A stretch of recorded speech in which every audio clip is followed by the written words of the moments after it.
ابو جان ایک قصہ سنایا کرتے تھے کہ کسی قبرستان میں ایک شخص نے رات کے وقت نشک کے ساتھ زنا کیا۔ بادشاہ وقت ایک نیک صفت شخص تھا۔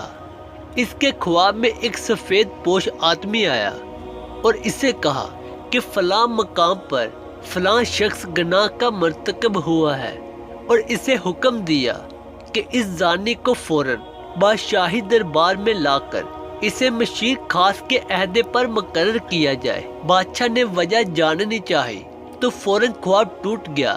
وہ سوچ میں پڑ گیا۔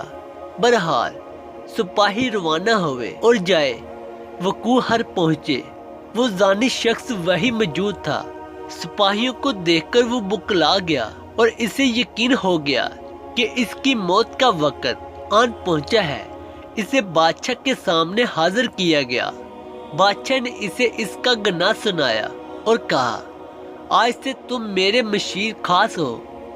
دوسری رات بادشاہ کو پھر خواب آیا تو بادشاہ نے فوراً اس سفید پوش سے اس کی وجہ پوچھی کہ ایک زانی کے ساتھ ایسا کیوں کرنے کا کہا آپ نے؟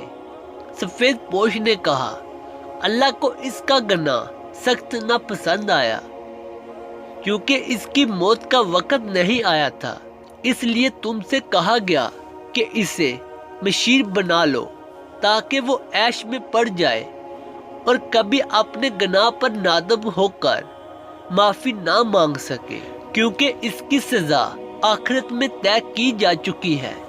مرتے دم تک وہ عیش میں غرق رہے گا، بلکہ خوش بھی ہوگا کہ جس گناہ پر اسے سزا دی جانی چاہیے، اس گناہ پر اسے علیحدہ مل گیا، سو اسے عیاشی اور بار بار موقع ملنا قدرت کا اس کو گمراہی میں ہی ڈالے رکھنا مقصد تھا۔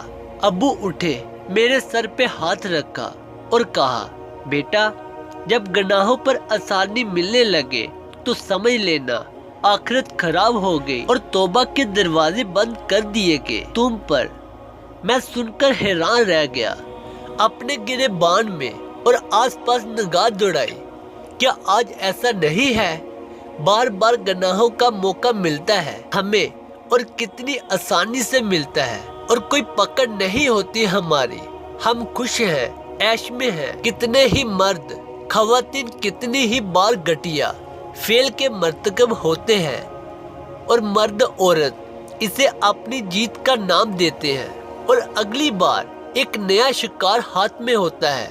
پہلی بار گناہ ہر دل زور زور سے دھڑکے گا، آپ کا دماغ غیر شعوری سگنل دے گا، کانپنے لگے گا۔ یہ وہ وقت ہوگا جس میں ایمان جھنجھوڑ رہا ہوتا ہے، چلا رہا ہوتا ہے کہ دور ہٹو، باز رہو۔